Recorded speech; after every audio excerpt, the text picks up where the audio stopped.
अस्सलामुअलैकुम। बोल न्यूज़ में आपको कहेंगे खुशामदीद। मैं हूँ आपके साथ माहरूख शहरियार। बुलेटिन का बाकायदा आगाज़ करेंगे। सबसे पहले शहर कायद की बात करेंगे, जहाँ का इलाका है बल्दिया टाउन। डकैती मज़ाहिमत पर नौजवान वहाँ जाम बहक हुआ है। पुलिस के मुताबिक वाक़या रात गए पेश आया जब डाकुओं ने शहरी को लूटने की कोशिश की है। अहले खाना ने बताया कि जाम बहक नौजवान इफ्तिखार बल्दिया टाउन की मोबाइल मार्केट में मुलाजिमत करता था और 5 भाइयों में सबसे छोटा था। इफ्तिखार इतवार के रोज़ दुकान पर काम करने के बाद शादी की तकरीब में शिरकत के लिए जल्दी घर वापस आ रहा था कि रास्ते में डाकुओं ने उसे रोकने की कोशिश की। मुज़ाहिमत की गई जिस पर डाकुओं ने इफ्तिखार के सर पर गोलियां मार दी, जिससे वो मौके पर ही जाम बहक हो गया। पुलिस ने मौके से शवाहिद इकट्ठे करके तहकीकात का आगाज़ कर दिया है। इसके अलावा कराची में डाकुओं की फायरिंग से एक और मासूम जान ज़ाया हो गई है। M9 सच्चल मोड़ के करीब लूट मार की कोशिश की गई है, जिसके दौरान फायरिंग से 12 साला हसनैन जाम बहक हो गया है, जबकि उसका मामू जख्मी बताया जा रहा है। हसनैन दादू से कराची अपनी नानी के यहाँ आया हुआ था। आज वालिदैन के साथ वापस उसको रवाना होना था। मज़ीद तफसीलात खुर्रम गुलजार की इस रिपोर्ट में देखिए। कराची में डाकू राज नन्ना हसनैन जाँ बहक वाक़या M9 सच्चल मोड़ के करीब पेश आया। डाकुओं ने बच्चे के मामू से लूट मार की कोशिश की। मामू ने लाइसेंस याफ्ता असलह निकाला। फायरिंग का तबादला हुआ, जिसमें एक गोली बच्चे को लग गई, जबकि अली अकबर शदीद जख्मी हो गया। वाक़ये की इत्तला मिली तो घर पर कोहराम मच गया। रिश्तेदार कहते हैं 12 साला हसनैन दादू से छुट्टियां गुजारने कराची आया था। क्या पता था कि ये वाक़या पेश आ जाएगा। हसनैन 2 बहनों का अकेला भाई था। कराची में सूरत हाल बदतर से बदतर होती जा रही है। कोई सिक्योरिटी का निज़ाम नहीं है, कोई कुछ भी नहीं, पता नहीं क्या हो रहा है और कितने लोग बच्चे मर रहे हैं, कोई भी सेफ नहीं। कोई जो अगर गांव से आता है यहाँ कोई इलाज करने के लिए, यहाँ से लाश उसकी चली जाती है। पुलिस के मुताबिक अकबर अली की गोली से एक डाकू जख्मी हुआ, जो फरार होने में कामयाब हो गया। मुल्जिमान को जल्द गिरफ्तार कर लिया जाएगा। रवां साल के दौरान कराची में डाकुओं की फायरिंग से अब तक 74 अफराद जान की बाजी हार चुके हैं। शहर में पुलिस के तमाम तर दावों के बावजूद स्ट्रीट क्राइम उरूज पर है। रोजाना की बुनियाद पे कोई ना कोई शहरी डाकुओं की गोली का निशाना बनता है। कैमरामैन दानिश शकील के साथ खुर्रम गुलजार, बोल न्यूज़, कराची। और कराची में टारगेट किलिंग का एक और वाक़या रिपोर्ट हुआ। यूनिवर्सिटी रोड के करीब नामालूम अफराद की फायरिंग से नौजवान अब्दुल्ला जाम बहक हो गया। पुलिस ने वाक़े को आपसी दुश्मनी करार दे दिया। फायरिंग का वाकया यूनिवर्सिटी रोड पर पेश आया। पुलिस के मुताबिक मुल्जिमान की शनाख्त कर ली गई। 20 साल अब्दुल्ला दोस्त आसिफ के हमरा मोटरसाइकिल पर जा रहा था जब नामालूम मुल्जिमान ने उन पर फायरिंग कर दी। गोली लगने से अब्दुल्ला मौके पर ही जाम बहक हो गया, जबकि उसकी लाश को अब्बासी शहीद अस्पताल मुंतकिल किया गया। पुलिस ने इब्तदाई तहकीकात में वाकया जाती दुश्मनी का नतीजा करार दिया। पुलिस का कहना है कि मुल्जिमान को जल्द गिरफ्तार करके कानून के मुताबिक कार्रवाई अमल में लाई जाएगी। एक के बाद एक वाकया, एक के बाद एक जान जा रही है, लेकिन कराची वालों को तहफ़्फ़ुज़ फराहम नहीं किया जा रहा। सड़कें और सहूलतें भी नहीं मिल रही हैं। पूरे कराची में इस वक्त देखा जा रहा है कि भारी भरकम टैक्स लगाया जा रहा है। इसके साथ साथ आपको ये बता दें कि 24 घंटे में 2790 भारी भरकम चालान कर दिए गए हैं। सबसे ज़्यादा चालान सीट बेल्ट की खिलाफ वर्जी पर किए गए हैं। सीट बेल्ट ना पहनने पर 1607 चालान कर दिए गए। तेज़ रफ्तारी से ड्राइविंग पर 59 और बगैर हेलमेट 743 चालान काटे गए हैं। सिग्नल तोड़ने पर 150 और ड्राइविंग के दौरान मोबाइल फ़ोन का इस्तेमाल करने पर 73 चालान किए गए। गैर कानूनी पार्किंग पर 13 चालान हुए हैं, जबकि ओवरलोडिंग पर 6 और स्टॉप लाइन की खिलाफ वर्जी पर 3 चालान किए गए। रॉन्ग वे आने पर 8 और काले शीशों पर 59 चालान किए गए हैं। कराची में महंगे तरीन चालान किए जाने का सिलसिला अभी तक जारी है। इतनी ज़्यादा रकम उन शहरों में भी वसूल नहीं की जा रही जहाँ पर अच्छी सड़कें मौजूद हैं। आपको बताएं कि हुकूमत कराची से सिर्फ टैक्स लेना चाहती है, बदले में कुछ देना नहीं चाहती। कराची में भारी ई चालान तो कर दिए जाते हैं, लेकिन शहर का इंफ्रास्ट्रक्चर तबाह हाल है। रुकने सिंध असेंबली मोहम्मद फारूक की जानिब से बोल न्यूज़ के प्रोग्राम दुनिया बोल है में गुफ्तगू की गई। कहा कि कराची के अवाम नामुकम्मल मनसूबों की वजह से अजियत का शिकार है। कराची टैक्स देने के लिए तैयार है, लेकिन उसे सहूलतें भी तो दी जाएं। सफ़र के दौरान थकन काम की नहीं, बल्कि सड़कों पर ट्रैफिक की वजह से हो जाती है। है कि कराची से सिर्फ लोग टैक्स देना चाहते हैं, कराची को देना नहीं चाहते। आपने बिल्कुल सही कहा कि रोड होंगे तो उस पर ज़ेब्रा क्रॉसिंग बने होंगे। यहाँ तो लोगों की प्रॉब्लम यह है कि लोगों के पास चलने के लिए रोड नहीं है, रास्ते नहीं है। वो सारे मंसूबे जो गवर्नमेंट को पिछले 6-7 साल के अंदर मुकम्मल करने चाहिए थे, वो सारे मंसूबे नामुकम्मल हैं। चालान और कानून से कोई भी मावरा नहीं है। हम कराची का ट्रैफिक अगर कोई प्रॉब्लम करता है तो कराची वाले ही सफ़र करते हैं। और जो इंग्लिश वाले सफ़र की बात कर रहा हूँ मैं, उर्दू वाले सफ़र की बात नहीं कर रहा हूँ। इस सफ़र के अंदर हम इस ट्रैवलिंग के अंदर सफरिंग कर रहे होते हैं। तो ये कराची इतना तो जॉब पे नहीं थकता जितना अपने इस ट्रैवलिंग के अंदर थक जाता है। उधर एमक्यूएम के रहनुमा फारूक सत्तार ने कहा है कि सिंध हुकूमत कराची में काम नहीं करती, सिर्फ टैक्स पर टैक्स लेना जानती है। ये चालान भी कराची वालों को लूटने का नया जरिया है। ये चालान पर रद्द अमल में उनका कहना था कि पहले कराची की सड़कें तो बनाओ, शहर तबाह हाल है। फाख्ता अंडे दे और कौवा अंडे खा जाए, ये नहीं चलेगा। जुल्म बंद ना हुआ तो 60 लाख मोटरसाइकिल सवारों के साथ शाहराह फैसल पर धरना देंगे। आसिमाना, गैर मुनसिफाना, जाबराना, हाकिमाना, बड़े रहना चाहिए टैक्सों का, टैक्सों पर टैक्स। हम इसे मुस्तरद करते हैं और ये वार्निंग देते हैं, अगर ये टैक्सों पर टैक्स, टैक्सों पर टैक्स, महंगाई, बेरोजगारी, सड़कें साले तुम बना नहीं रहे, गटर ठीक तुम कर नहीं रहे, टैक्स साले ले रहे हो, नए टैक्स लगा रहे हो, तो भाई अब ये नहीं चलेगा कि फाख्ता अंडे दे और ये वो अंडे खा जाए, तो ये हम अब मजीद अपने माल में इन्हें चोंच नहीं मारने देंगे। और अगर ऐसा हुआ तो 60 लाख मोटरसाइकिल सवारों को मोटरसाइकिल के साथ लाकर 10,000 मोटरसाइकिलें भी शाहराह फैसल पे हमने चाबी बंद करके खड़ी कर दी और हम खड़े हो गए। तो आप खुदा की कसम हम भी आजाद कश्मीर की तरह इनके सारे वजीरों को शाहराह फैसल। रुक करेंगे खारिया लाला मूसा सर्कल की हुदूद में नामालूम लड़की को कत्ल करके लाश को आग लगा दी गई है, उसको जला दिया गया है। पुलिस के मुताबिक लड़की को तशद्दुद करके कत्ल किया गया है और शनाख्त को मिटाने के लिए लड़की की लाश को आग लगाई गई है। पुलिस थाना रहमानिया ने नामालूम मुल्ज़िमान के खिलाफ कत्ल और लाश जलाए जाने का मुकदमा दर्ज कर लिया है। मकतूला की शनाख्त के लिए DNA और फॉरेंसिक टेस्ट करवाए जा रहे हैं ताकि अहले खाना तक रसाई हासिल की जा सके। और अफसोसनाक वाक़या रिपोर्ट हुआ है, कोयटा से दालबंदीन आने वाली डॉक्टर्स की गाड़ी RCD शाहराह N40 कशिंगी के मकाम पर हादसे का शिकार हुई है। अस्पताल ज़राए ये बता रहे हैं कि इस हादसे में एक लेडी डॉक्टर जाम बहक हो गई हैं जबकि 2 डॉक्टर्स ज़ख्मी हुए हैं। जाम बहक डॉक्टर की शनाख्त डॉक्टर सुमेरा अयाज के नाम से हुई है। ज़ख्मियों में ऑर्थोपैडिक सर्जन डॉक्टर वसीम बारी और उनकी अहलिया शामिल हैं।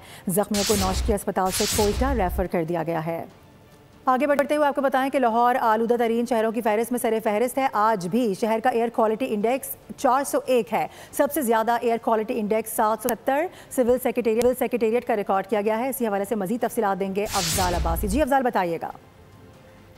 जी बिल्कुल, में फ़ज़ाई आलूदगी जो है वो कम नहीं हो सकी और आज फिर लाहौर शहर जो है वो आलूदा तरीन शहरों की फहरिस्त में पहले नंबर पर है और इस वक्त लाहौर का जो एयर क्वालिटी इंडेक्स है वो 401 है। और अगर लाहौर के दिगर इलाकों की बात की जाए तो सबसे ज़्यादा एयर क्वालिटी इंडेक्स जो है वो सिविल सेक्रेटेरिएट के अतराफ़ के इलाकों का आया है, जहां का एयर क्वालिटी इंडेक्स इस वक्त 770 रिकॉर्ड किया गया है।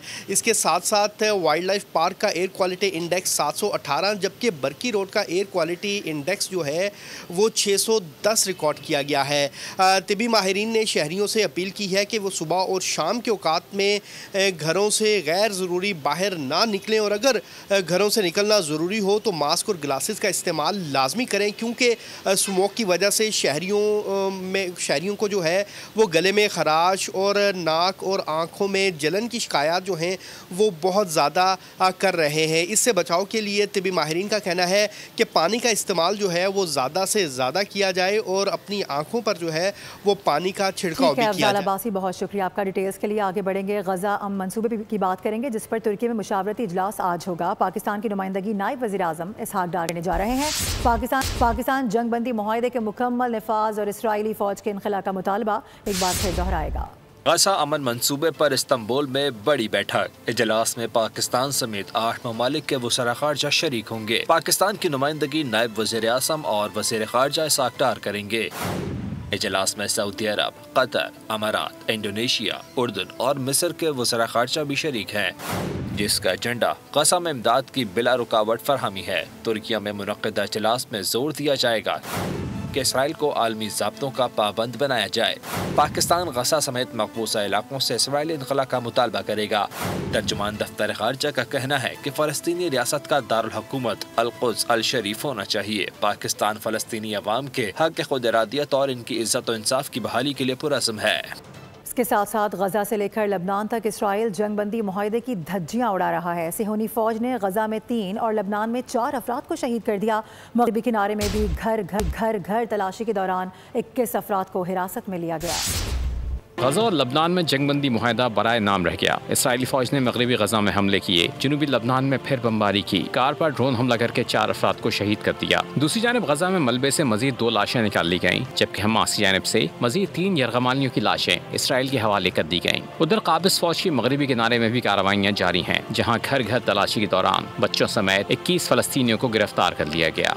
अहम खबर आप तक पहुंचाएंगे। Chairman people's party Bilawal Bhutto Zardari की जानिब से ट्वीट किया गया है। वज़ीर आज़म की क़यादत में नून लीग का वफ़द सदर आसिफ अली जरदारी और मुझसे मिलने आया है। बिलावल भुट्टो की जानिब से ट्वीट करके ये बताया गया है, वफ़द ने 27वीं आइनी तरमीम की मंजूरी के लिए पीपल्स पार्टी की हिमायत मांगी है। आइनी अदालतों का क़याम, एग्जीक्यूटिव मजिस्ट्रेट्स की बहाली, जजेस के तबादले का इख्तियार इस तरमीम में शामिल होगा। इसके साथ साथ NFC में सूबाई हिस्से के तहफ़्फ़ुज़ का खात्मा। ब्रेक के बाद आपको बताएं कि वफाकी वज़ीर मनसूबाबंदी एहसन इकबाल ने मैरीटाइम एक्सपो की इफ्तिताही तकरीब से खिताब में कहा कि दुनिया की खुशहाली समंदरी वसाइल के मौसर इस्तेमाल पर मुनहसर होती है। पाकिस्तान को समंदरी नेमत मैसर है, ये मुआशी तरक्की के लिए बेहतरीन जरिया है। कहा कि तरक्की का सफ़र ना रोका जाता तो हम दुनिया की 7वीं मईशत होते। पाकिस्तान वस्ती एशिया, जनूबी एशिया और मशरिक़ वस्ता के दरमियान तिजारती हब बन सकता है। पाकिस्तान में तवानाई, IT, मादनियात समेत मुख्तलिफ The seas connect, they do not divide. Pakistan welcomes our international partners to join hands in investment, innovation and capacity building. The Pakistan International Maritime Expo and Conference is not just an event. It is a movement to reimagine Pakistan's economic destiny from the land to the sea.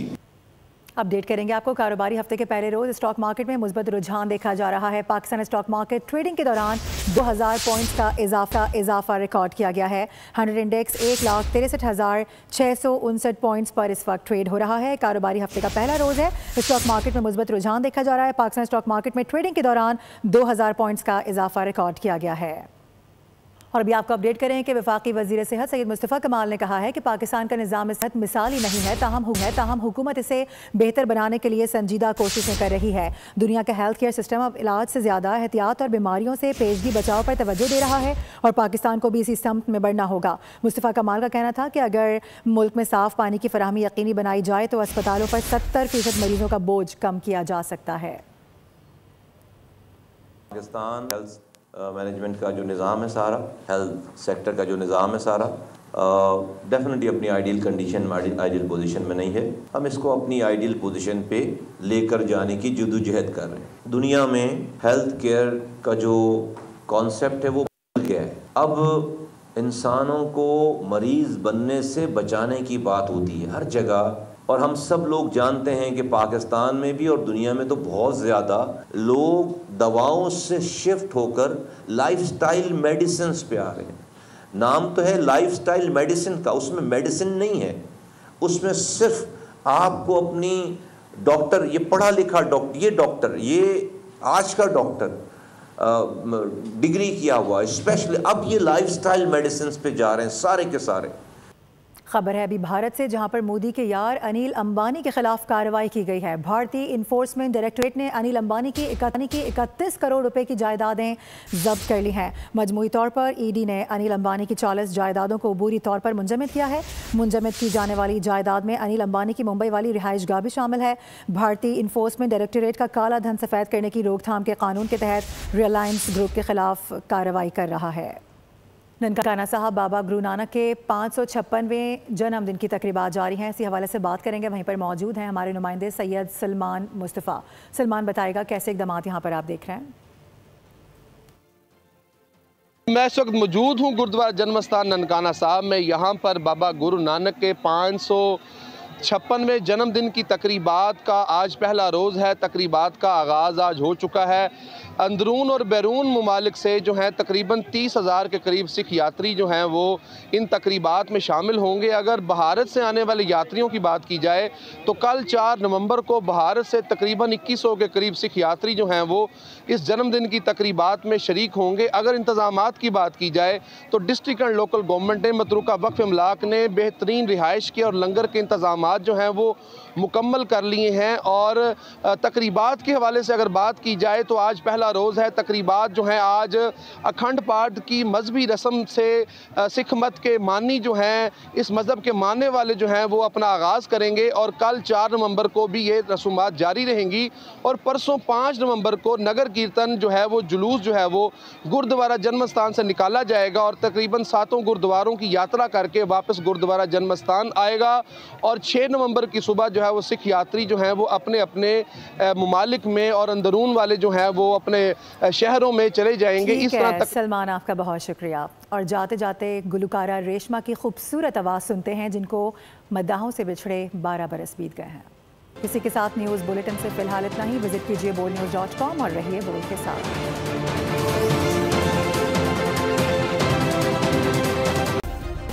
Subscribe करें और bell दबाएं ताकि कोई खबर रह न जाए।